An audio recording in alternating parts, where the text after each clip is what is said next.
Good afternoon, everyone. My name is Joan Batorf. I'm a professor in the School of Nursing here at UBC Okanagan and director of the Institute for Healthy Living and Chronic Disease Prevention.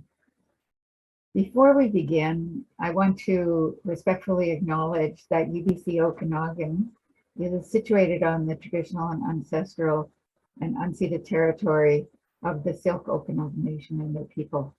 And I know some of you might be joining us from many places today, so I want to take a moment to acknowledge the traditional owners and caretakers of those lands as well. And now I'd like to give you a very warm welcome to the 10th annual Okanagan Embrace Aging Month. And thank you all for joining us today. As you may have already heard if you've attended other events, the Embrace Aging is co-hosted by the Institute for Healthy Living and Chronic Disease Prevention here at UBC Okanagan in conjunction with Interior Savings and Credit Union and Interior Health. We launched this initiative 10 years ago to celebrate and raise awareness about positive aging. And once again, there's a whole variety of opportunities and events that we're hosting through Embrace Aging throughout the month of March. And I encourage you to look at our website to see the other events that are still coming up.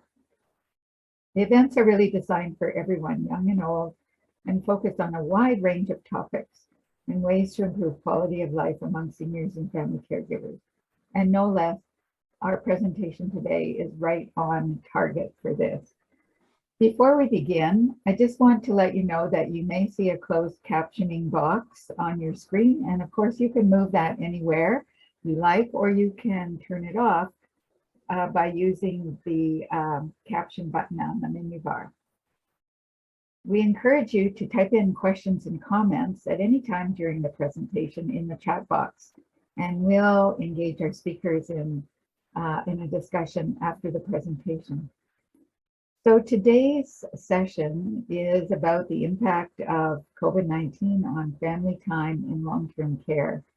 And as you can see from the title on your screen, precious time is stolen from us is clearly one of the themes that came out of this project. So our speakers today are from Thompson Rivers University. We have Evan Appiah-Kusi, we have Jordan Bremner, we have Dr. Tracy Christianson, and from UBC Okanagan, we have Dr. Colin Reid. So I'm going to turn it over to our speakers to tell us about this project that they just completed. So over to you, Tracy. Thank you, Joan, and thank you for everyone who's attending our presentation today.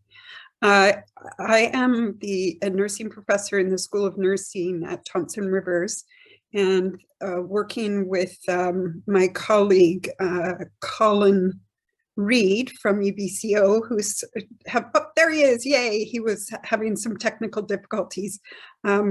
We embarked on this study, and so with the support of two of our research assistants who will be presenting, we wanted to share what we have learned. So Evans Appiah-Kusi, who was a graduate student at the School of Nursing and recently completed his studies, will be presenting, as well as Jordan Bremner, who is a third-year student in sociology in the Faculty of Arts. And so those two gentlemen will be sharing what we found, as they were instrumental in recruiting and doing the data collection, as well as the analysis. So we're going to turn it over to Evans, and then who will turn it over to Jordan.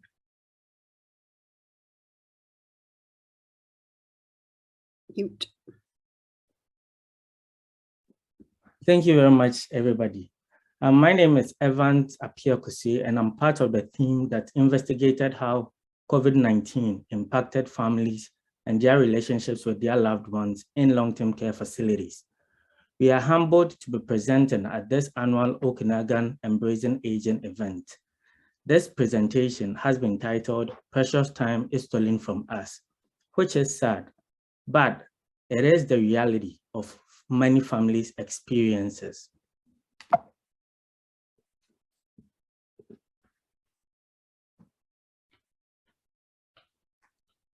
So, white and welcome once again. We begin today's presentation by respectfully acknowledging that the researchers are uninvited guests living, working, and studying within the traditional and unceded lands of the Kamloops, the Shuapmak, and among the Silex people. This research project was supported by the Interior University's Research Coalition, Ministry of Health Research grant.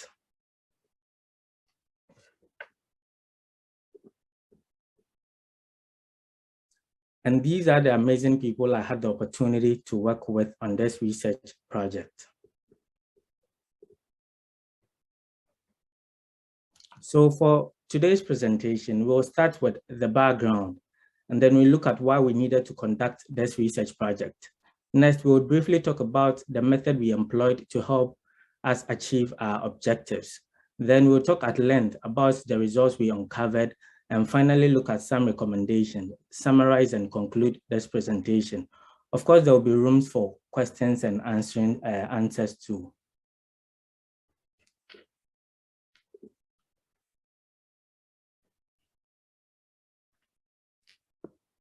So research on resident families and friends in long-term care facilities has been described as the bedrock of the long-term care system. The family has been considered an essential care partner. It is estimated that approximately 30% of all care provided to those living in long-term care facilities is provided by family members. Public health policies and practices responding to COVID-19 in long-term care facilities failed.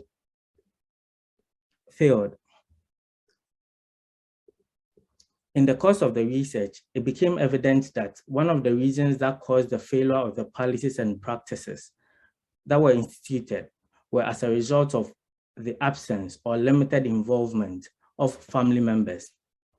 Given that the restrictions were initiated when so little was known about COVID-19, the lack of family engagement about the restrictions demanded consideration and understanding.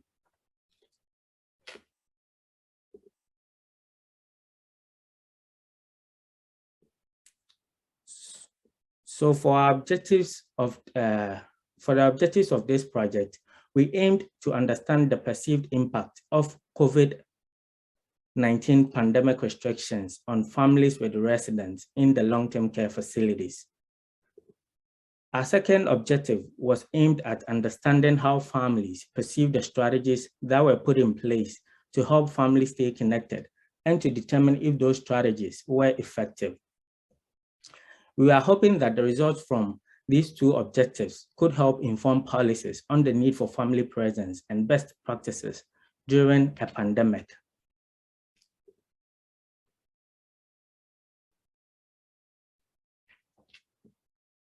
So who was involved in this project? To partake in this research, the caregiver had to be residing in British Columbia and above the age of 18. The caregiver could be a family member, it could be a guardian or even a close friend living in one of the 5 public health authorities in the province. So the most represented health authority was the Interior Health, which covers the regions of the Thompson Rivers University, the Okanagan, and the Kootenays. Among the participants, over 70% of them self-reported that they were family related. Also, more than 80% of our study population were women, and more than half the total population were aged between 55 to 74 years old.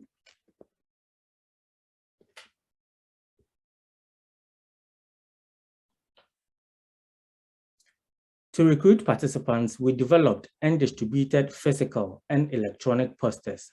So we sent out these posters to the researchers' university's mailing list, some private long-term care facilities, some support groups, and some provincial organizations that focused on older adult care.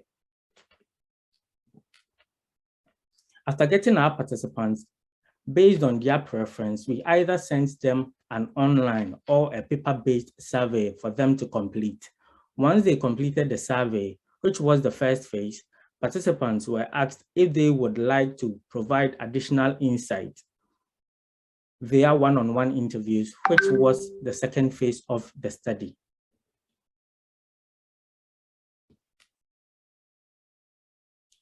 We completed the semi-structured one-on-one interviews with participants to further discuss how the COVID-19 restrictions impacted their ability to visit and care for their loved ones.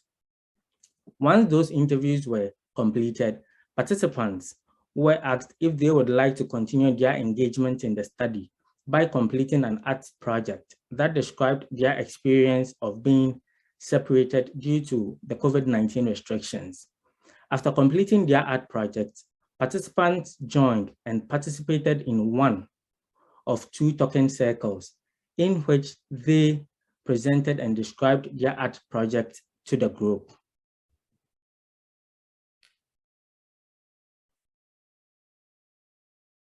So now we'll look at the results. In all, we had 55 participants for the first phase. So we sent out surveys for 55 people to fill out, and either we send them, so with the paper base, we send them a return forwarding address for them to send it back to us, and then we compiled everything together. So out of the 55, 19 decided to partake in the one-on-one interviews, and subsequently 8 further decided to partake in the art project and the talking circle. To ensure participants had ample time to describe their artwork, we held 2 different talking circles, each with 4 participants.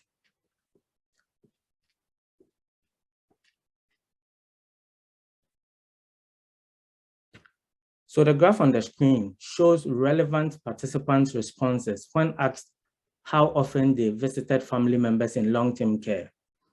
So 15 out of our 55 participants said they visited daily prior to COVID-19 pandemic. However, during the COVID, when the restrictions were implemented, only 2 of the participants could get the opportunity to visit daily like they wanted to. Also, 22 participants reported they visited more than once every week.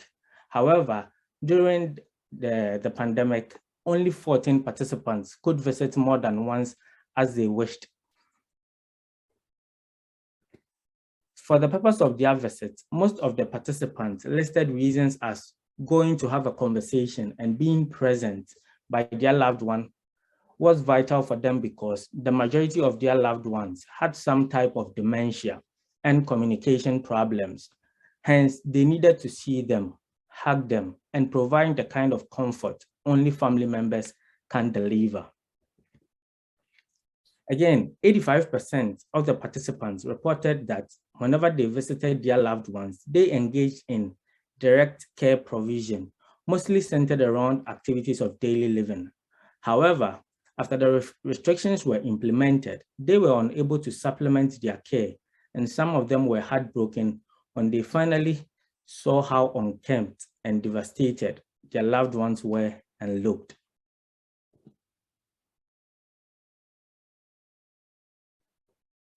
Again, when participants were asked whether the COVID-19 restrictions negatively impacted their communication with family, 84% agreed it really affected them. Participants described how keeping them from their loved ones in long-term care created mental and emotional challenges for them since they were constantly thinking about the quality of care being rendered to their loved ones in their absence. The majority of the participants also reported that the impaired communication physically affected their loved one's mood, their functioning, and their memory. They attributed it to the fact that some of their loved ones were unable to communicate their needs to the care workers, or were not allowed to use recreational rooms, or were just simply left in bed all alone and sad. In an attempt for these families to stay connected, the communication method most deemed helpful was visiting with social distancing, followed by telephone calls.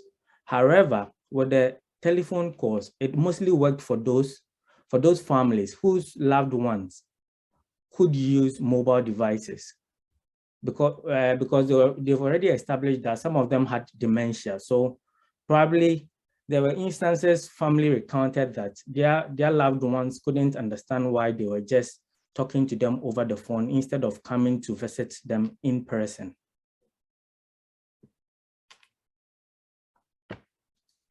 So the majority of the participants reported that their satisfaction with their loved one's care changed due to the COVID-19 restrictions.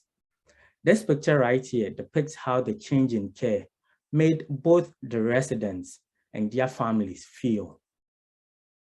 The participants expressed that the waves of the pandemic, shortage of care workers, the federal, provincial, and care facilities' harsh policies heavily impacted their mental and physical health.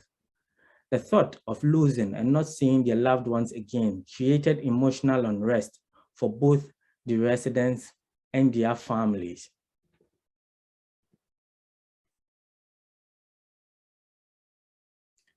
Again, with that further analysis, specifically a chi-square test, by comparing some of the nominal data we obtained from the survey, this analysis helped us uncover some statistically significant relationships, some of which have been presented below.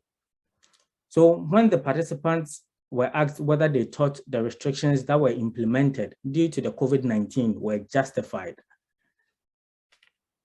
the more the participants negatively viewed the restriction, the more they disagreed that they and their family members were supported. So for example, when the participant felt the restriction wasn't needed or wasn't justified, such a participant will also feel that the staff wasn't sensitive to the needs of their loved ones, or the staff did not provide comfort to their family members.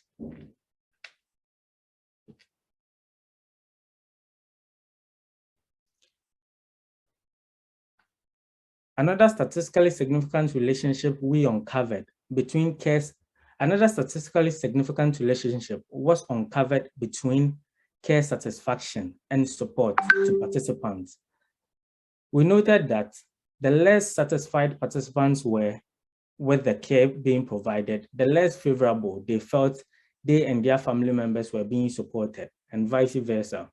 For example, when the participants were dissatisfied with the current and future care their loved ones were receiving in the long-term care, they also felt that there were not enough staff, and even those available did not keep them updated about their loved one. I will end here and allow my colleague, Jordan Bremner, to continue and present the qualitative results we obtained. Thank you. Okay, thank you, Evans, and thank you to the hosts as well as those who are attending our conference here today. So for any of those who may have just joined a little bit late, Evans and I are working as research assistants on this project with Dr. Colin Reid at UBC Okanagan, as well as Dr. Tracy Christianson at Thompson Rivers University. So I'm just going to kind of touch on the qualitative side of this project here.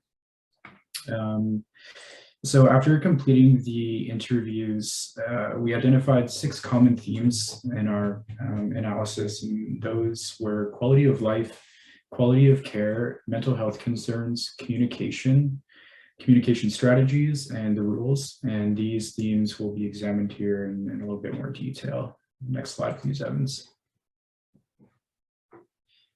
So we have here beginning the first theme, quality of life, and among the most common points of emphasis that we received from participants were the residents' freedom to make informed decisions about their care, their right to self-determination, and how COVID-19 restrictions negatively impacted their own well-being as they attempted to visit and care for their family members.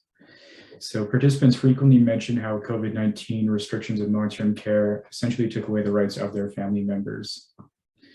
And another theme that we identified was quality of care, which was encapsulated by respondents' concerns about the care their family members were receiving, their limited role as part of the caregiving team, and inadequate staffing measures being implemented by long-term care settings. Many participants suggested that their presence alone typically resulted in their family members receiving improved care from staff, and this highlights the importance of their role as advocates and how that was challenged by excessive restrictions in long-term care. Additionally, participants often expressed concern for the well-being of long-term care staff, citing minimal training, high levels of staff turnover, and excessive working hours as a few factors potentially contributing to staffing burnout. And the third theme identified is mental health challenges. This theme was chosen due to respondents frequently pointing to the deteriorating state of their family members' mental health, as observed through signs such as sadness, anger, and dejection. And many respondents also mentioned feeling guilty for the conditions in which their family members lived. A common sentiment shared by participants was how this feeling of guilt was brought on by social isolation, which is discussed in the fourth theme, communication. Next slide, please, Evans. So the fourth theme we identified, communication, accounts for the challenges all parties expressed in communicating with one another. So for example, between long-term care residents and their family members, long-term care staff and family members, and so on. Respondents repeatedly mentioned how important nonverbal forms of communication were for their family members. However, personal protective equipment, especially masks, led to significant challenges, especially for residents who relied on lip reading. And some respondents also noted that changes to healthcare plans and health status were not appropriately communicated to them. And this was directly related to their inability to advocate for their family members and visit frequently. And while some respondents found communication strategies to be effective during COVID-19 restrictions, the majority stated several challenges in remaining connected with family members. Alternative forms of communication such as FaceTime, Zoom, telephone, and emails were largely viewed as completely inadequate, as were the strategies of long-term care staff in keeping family members connected and involved. And the final thing that we identified was the rules, and respondents frequently expressed frustration and confusion due to rules which varied across different facilities, health authorities, and provinces. Certain rules such as testing procedures and essential visitor status were often perceived as arbitrary by the participants. And though the majority of participants expressed concern about the prevalence of COVID-19 in the homes of their family members, another widely shared sentiment was that preventative measures had negative consequences for all other dimensions of health. Further, excessive rules excluded the invaluable role of family members as caregivers, which impacted not only their well-being, but that of the residents and staff. Next slide, please, Evans. So kind of reflecting on a few of those themes that we came up with, quality of life, communication, mental health challenges. These are a few of the impactful statements made by participants in our one-on-one interviews. And quotes such as these, we found kind of helped the research team identify specific themes throughout those interviews, especially when it comes to quality of life, communication, mental health challenges. Next slide, please, Evans.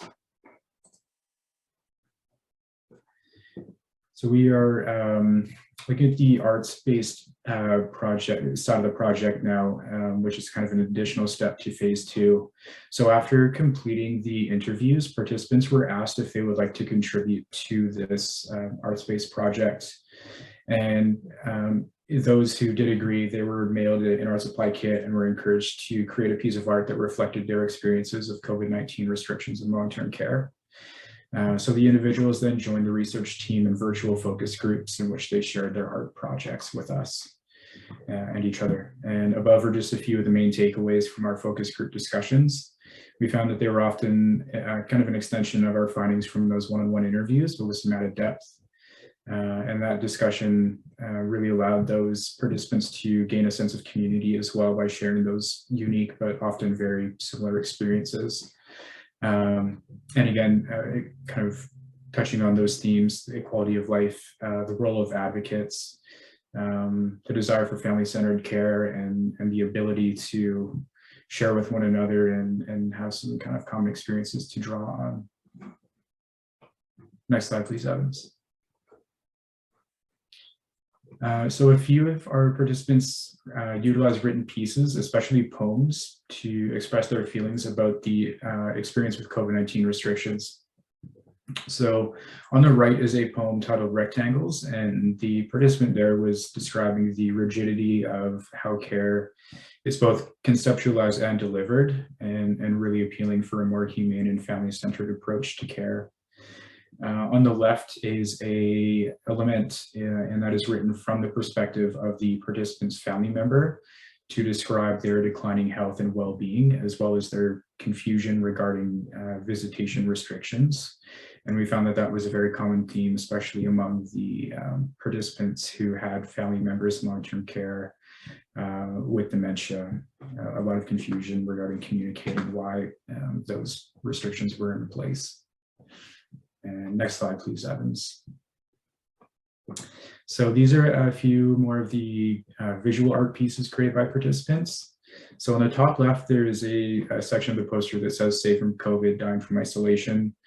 This again was a very common sentiment shared by participants who expressed that their family members, while typically safe from the spread of COVID-19, really suffered from the restrictions. And this reflected the challenge of how we value that quality versus quantity of life, and how the participants involved in this study struggled with that balance in their time attempting to visit and care for loved ones.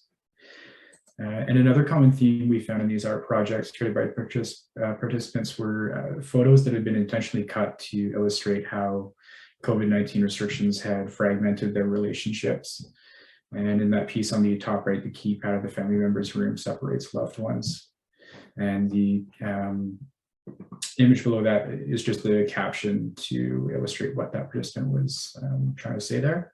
The bottom left image is that accompanied another poem that one of the participants wrote about visiting her parents in long-term care. And next slide, please, Evans.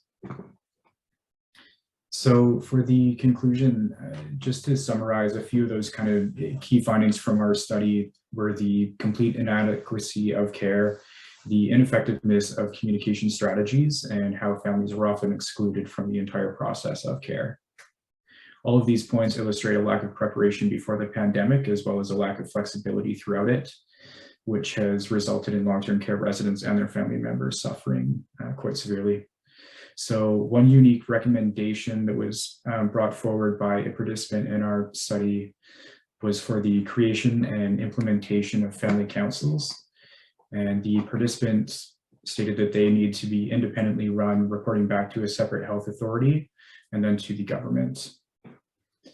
Other recommendations included improved training and resources for long-term care staff, as well as individualized and more nuanced care deliveries.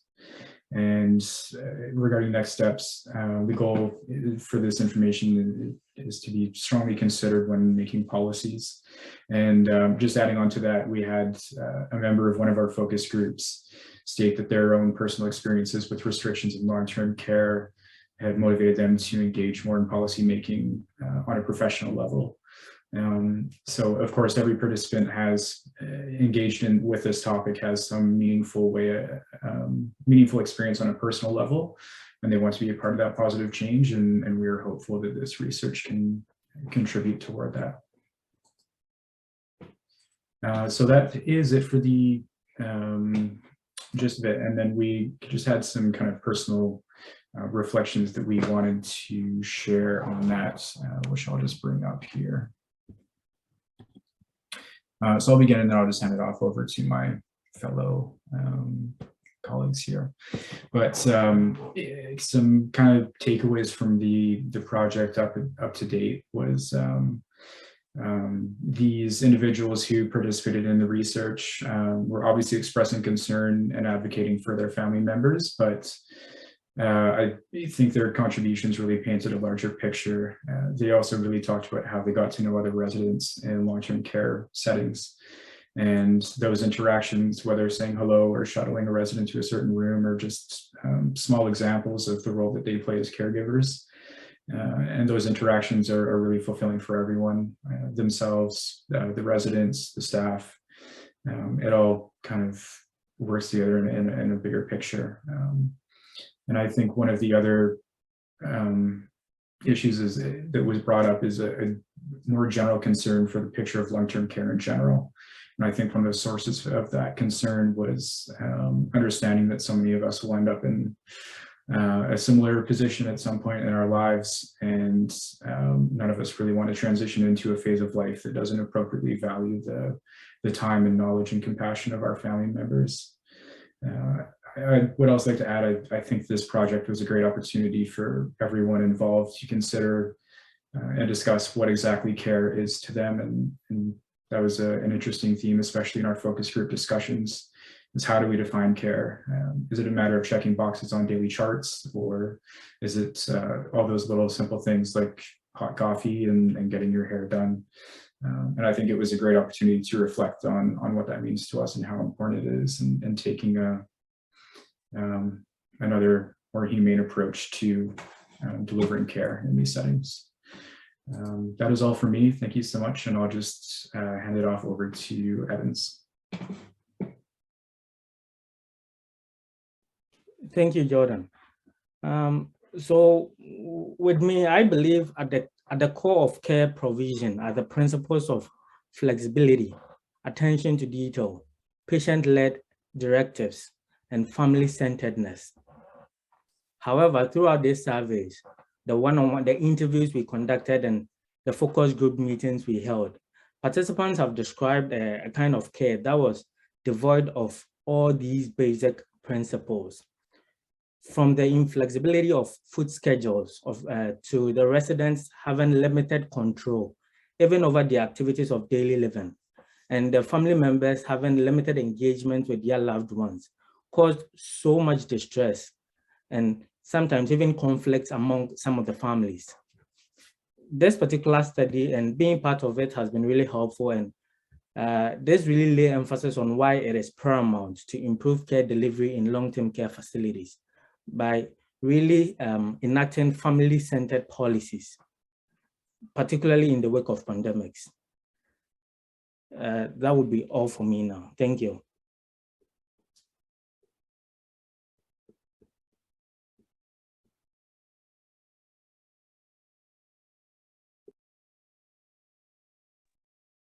I'll go, and then I'll leave Colin to end the presentation. So as a registered nurse and a nurse educator, my goal is always to try to teach students to be compassionate caregivers and to provide that care, compassionate care, in a patient or person-centered approach. So in this case, when people are in long-term care, they're not just an independent individual, they come with a family. And so that family-centered care is really very important. And I knew there were challenges in long-term care before the pandemic. Certainly, this is an area that I've been studying for a while. But when COVID came, the heightened awareness of the challenges and difficulties were just exponentially evident. And the stories that the family members talked about and shared were, to me, gut-wrenching and heartbreaking. I still get emotional about it. And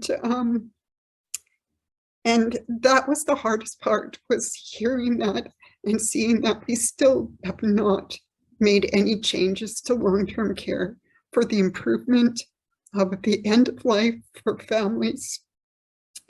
And it's the one thing that I appreciated out of all of this was being able to hear and share those stories with those participants.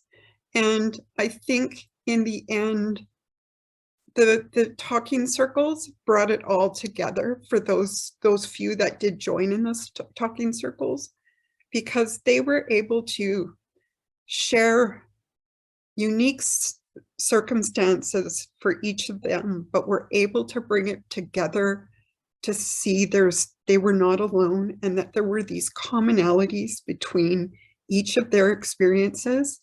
And I think there was some therapy in that, because we had planned for an hour talking circle, and we probably went close to 2 hours just chatting afterwards with our participants. So for me, it was a very powerful study that I've been able to participate in.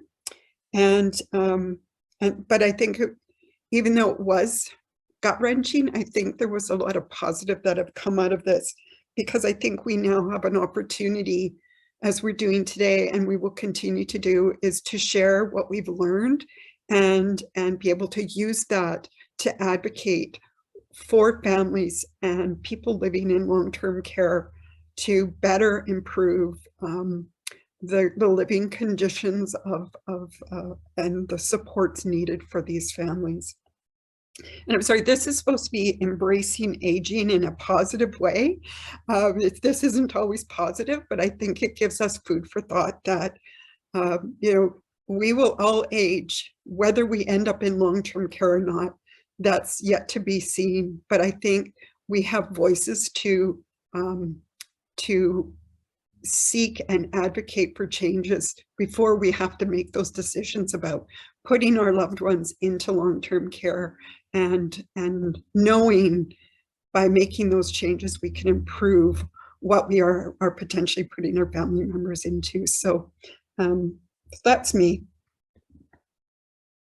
Go ahead, Colin. Thanks, Tracy. I will try to be, no, I won't try to be as eloquent as Tracy. That would be impossible. What strikes me out of this, I've been studying long-term care as my central research area for close to 30 years. And typically people with dementia in long-term care and their families and the formal care that they get. And I wasn't involved in the qualitative data collection or in the qualitative analyses, which my colleagues here did. And what really strikes me is that the themes and recommendations coming out of this study are the same ones that came out 30 years ago. It's not changing. We're coming up with the same thing. We're coming up with, we need individualized care. We need family involvement. We need better communication of all types. It needs to be better. Better training and education for staff. I studied this 30 years ago. And it's not that it will ever be perfected. We can't go there, but it can always be better.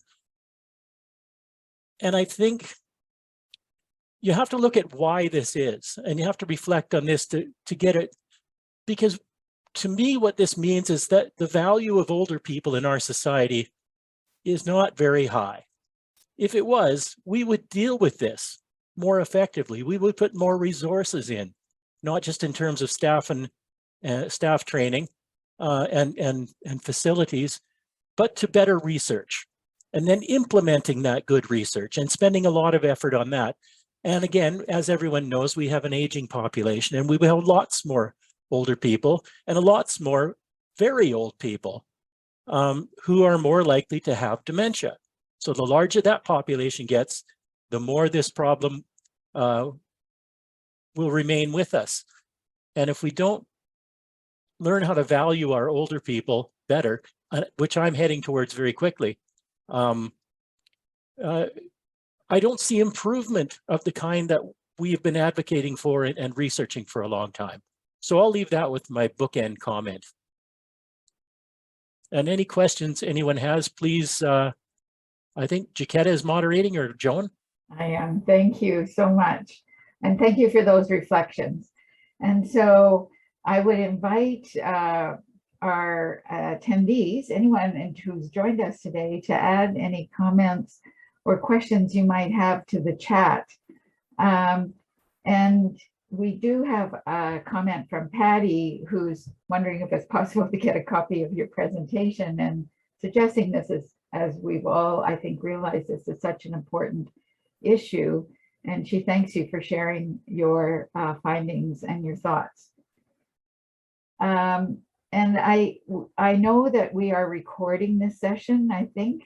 And so the recording will be available on our YouTube site. And for those of you who've registered, you'll get an email communication about how to link to that. So you can watch it again as well as share it with others. We have a question from Kate. Do you plan to study how long-term care visiting has changed post-COVID-19? Do you expect it to return to levels pre-COVID? What do you know what's happening, or what are your expectations around this? Anyone want to jump in on this?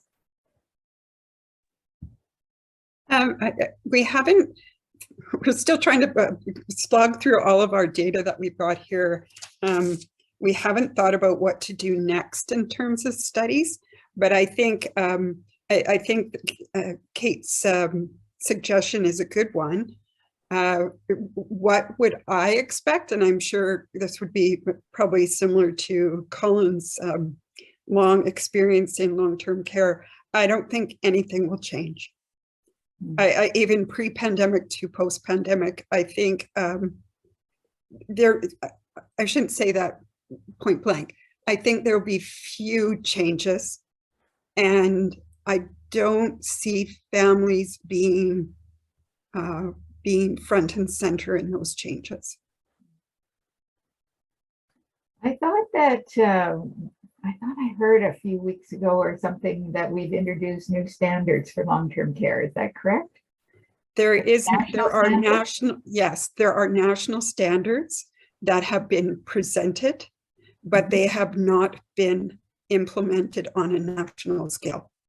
Right. I think they're voluntary at this stage. Is that correct? Yes. Right. And of course, some long-term care centers are taking them up quite seriously. At least that's what it said in the news report that I happened to hear, I think, on CBC. Yeah. But you're right. It's voluntary, and maybe that's the first step, is at least have some standards. And I haven't looked at those standards, but I'm assuming they would help improve things. Yes. Colin, do you know any more about those, or your expectations about changes post-COVID? Now, I guess we're in post-COVID, aren't we?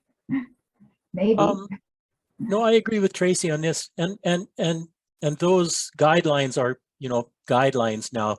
The well-run facilities, the well-organized facilities, the ones that have really good directorship, they will implement. The others will be a little slower. It's something that really, if it isn't a requirement, there's lots of door to kick open there, and it'll slide as well. So without requiring it, it's not as strong as it needs to be. Right.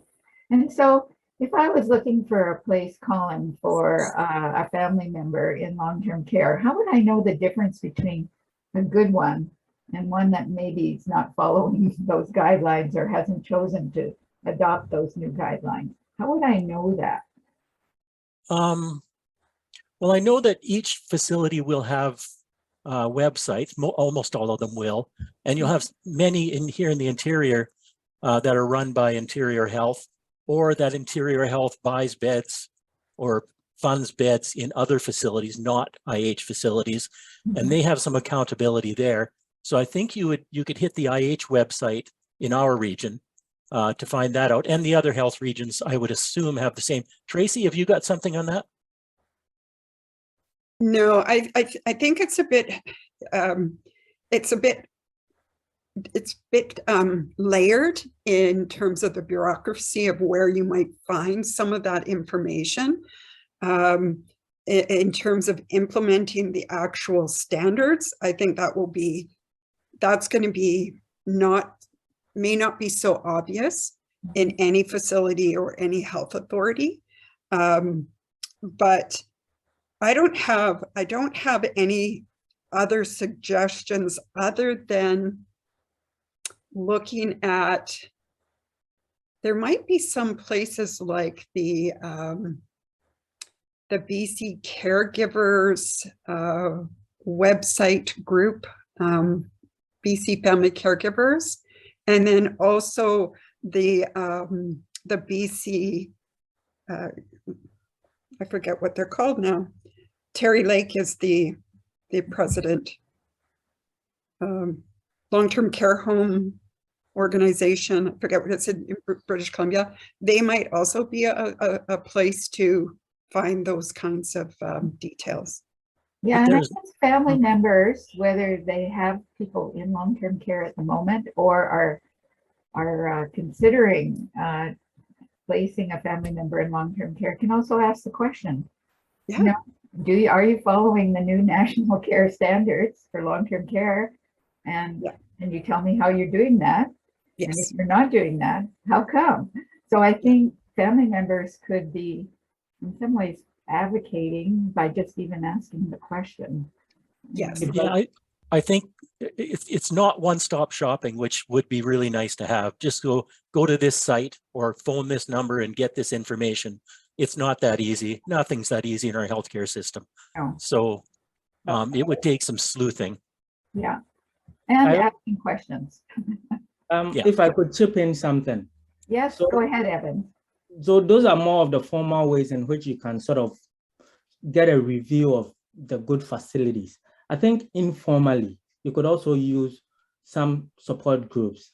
So in the study, I think Tracy saw a group on Facebook that were sort of a group of relatives with their families in long-term care.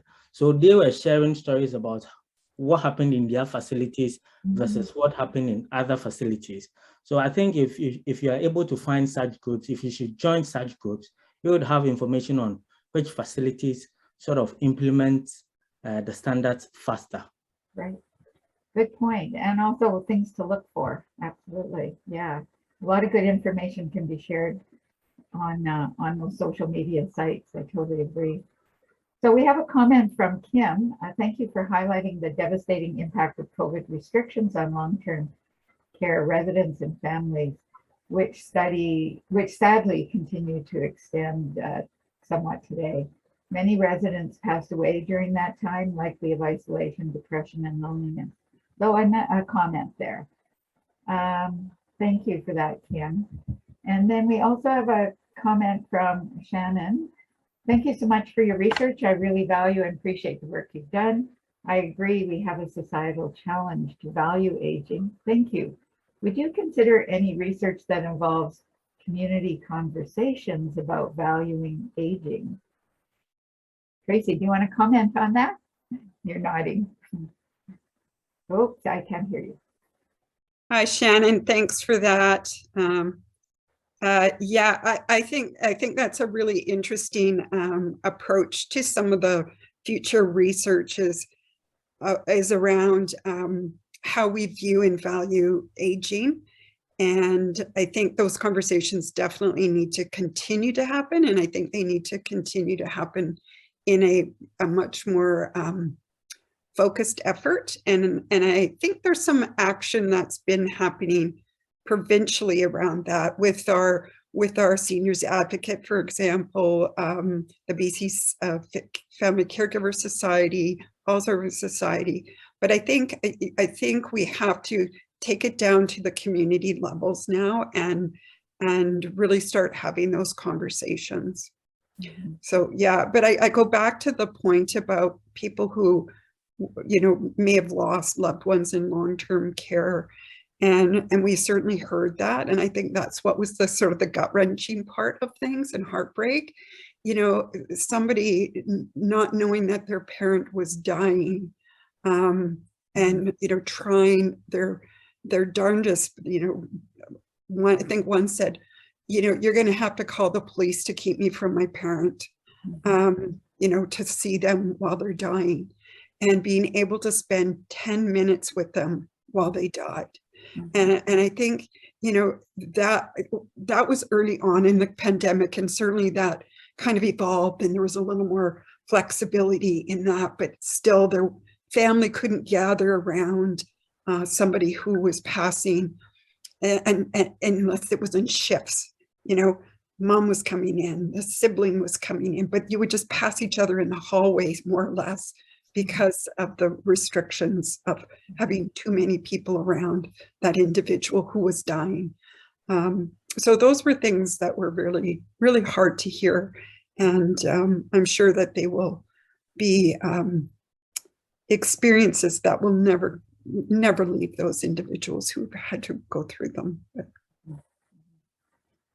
One of the questions I had as I listened to your presentation was, you know, I recognize the challenges around maintaining connections and reducing isolation for older people, but I wondered if family members, how they thought about the risk of a COVID infection and how they try to balance that in their own minds with their needs to stay connected with family members, and you know, were they concerned about the risk of COVID for their family member and how they thought about that.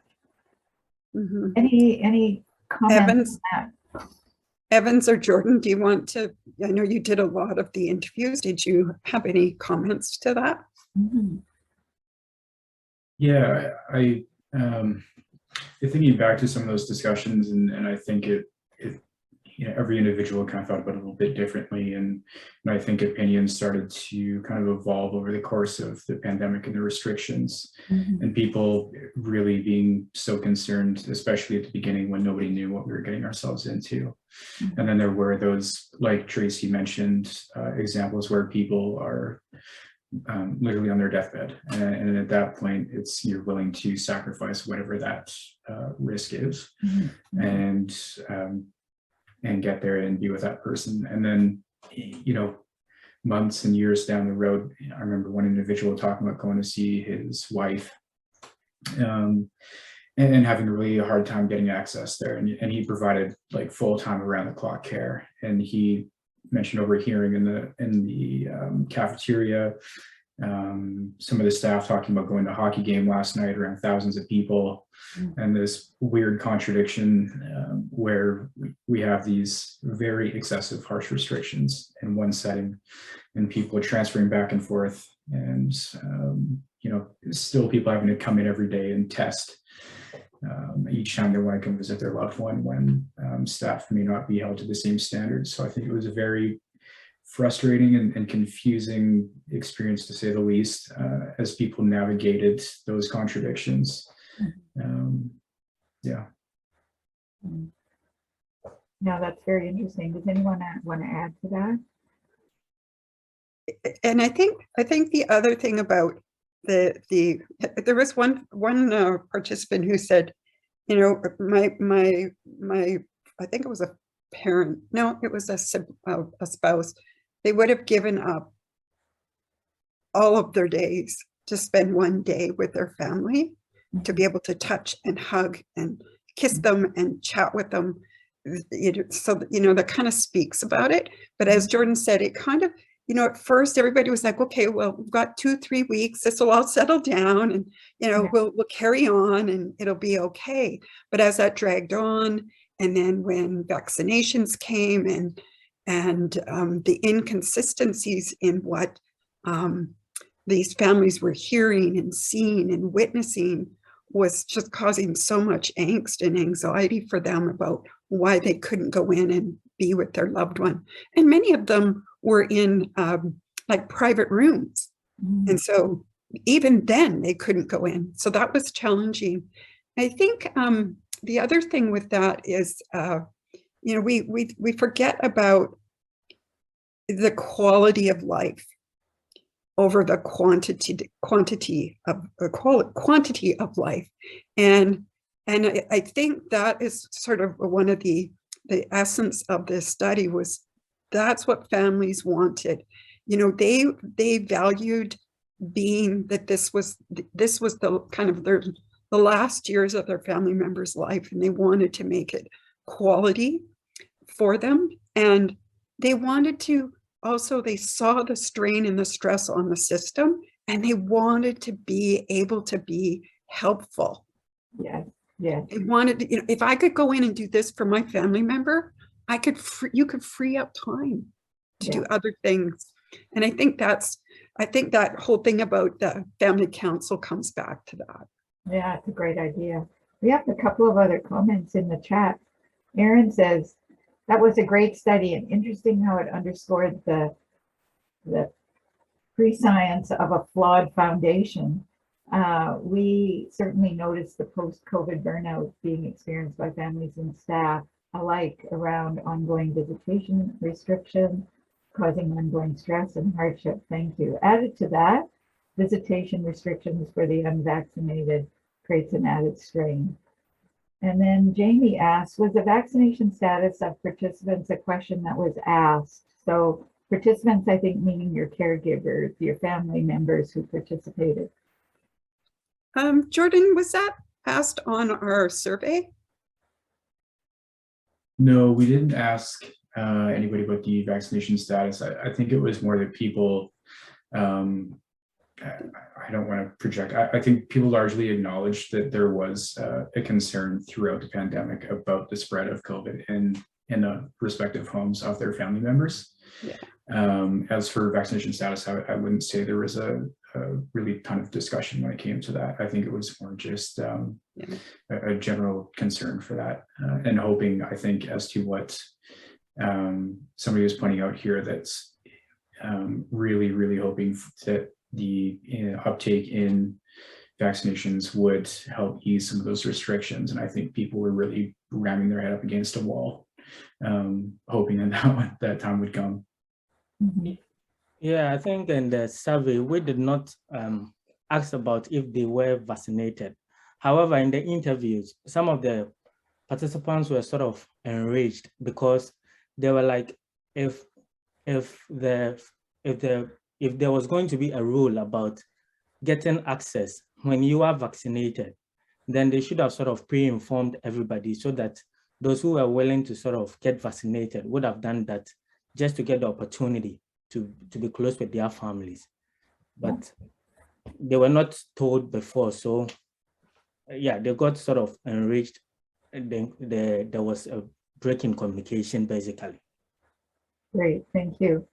So we also have a comment from Joanne. Moral distress among staff and residents and families has been challenging over the past years during COVID. As visitation opens with fully vaccinated people, it becomes somewhat easier. There still will be challenge from a social work perspective in navigating and managing so many concerns around restrictions. And I think we're getting a sense of that from your comments as well. And Laura says, I'm writing in from a long-term care site and wondering if and when we will start to see changes to visitation. We still have restrictions around non-vaccinated visitors coming in. We are seeing a gradual improvement now that unvaccinated essential visitors are allowed, but essential status is being determined at the site level. For families not deemed essential, what avenues can they advocate other than going through the patient quality care office? Any ideas? Colin. I don't know if there are any great avenues, because who gets to decide who is essential? That's the ultimate question that I learned in this study. It's like, who gets to decide that? And what does it mean to be essential? Because every site, it seemed from the participants that we interviewed, was that the label essential was really, can your loved one feed themselves? If they couldn't, then you were deemed essential. So it goes back to the question that the resident or the families were saying is, why can't I come in and help provide care for my loved one? So there's a disconnect between what is essential. Many of the participants went up the command chain within the facilities, the health authorities, even to Dr. Bonnie Henry about, why can't I go in And what does that mean to be essential? I don't think the patient quality care office is the answer, because I think they're so overwhelmed. As Jordan or Evans was saying, I connected with a group who are looking at reform in long-term care on a social media site, and they're going through ombudsmen, it's going through seniors advocates office. They're going through all kinds of avenues to become essential. So I don't know what that's going to look like going forward. And I don't know how government, health authorities, and other agencies are going to, create a standardized definition and allow the non-vaccinated versus vaccinated, who's essential, who isn't. I think it's such a convoluted place that we're at, and so many moving parts. I think it's really challenging. I don't know, Colin, do you have any ideas? Nothing better than that. But what is essential? Boy, that is a tough one. I know that in the research literature, if you ask caregivers to seniors what they think their parents' risk tolerance is on any given thing, the senior person will say, I'm fine with this risk and I'm fine with that risk. And the family will say, no, they're not. No, they're not. And they go towards safety. And you have to think that a lot of the people who do the long-term care policies and regulations have a similar to that caregiver idea. Length of life, safety, and all of that is more valuable. I know this is a little bit off topic, but that's what's valuable. That's what's essential. So if you were to ask the person in the long-term care facility what's essential, they would many times, not always, opt for quality as they define it over length of life. This is great. We could have a conversation all afternoon about this, and we're getting more comments from people who've joined us through this session today. Again, thanking you for sharing this research. And unfortunately, we've run out of time. So I do want to, on behalf of everyone here, and especially those people who've also provided very thoughtful comments, thank you so much for sharing this research. And I'm hoping that this will get all of us thinking a bit more, and maybe beginning to ask more questions about whether standards are being implemented and what it would take to actually implement those standards in the long-term care centers that we might be affiliated with. So very much a very, very warm thank you to you all. I do want to let you know that we do have Isabel McKenzie, our BC Seniors Advocate, on the agenda for Embrace Aging. And this might be a conversation we could continue with her. So do check out the website, Okanagan Embrace Aging.com, and to find out the date and time of that. And I hope that people who've joined us today might have an opportunity to see you again at one of our next sessions during Embrace Aging. So once again, thank you, everybody. Thank you especially to our presenters, and thank you as well to all of the people who joined us today. Have a great afternoon. Bye-bye for now. Bye-bye for now.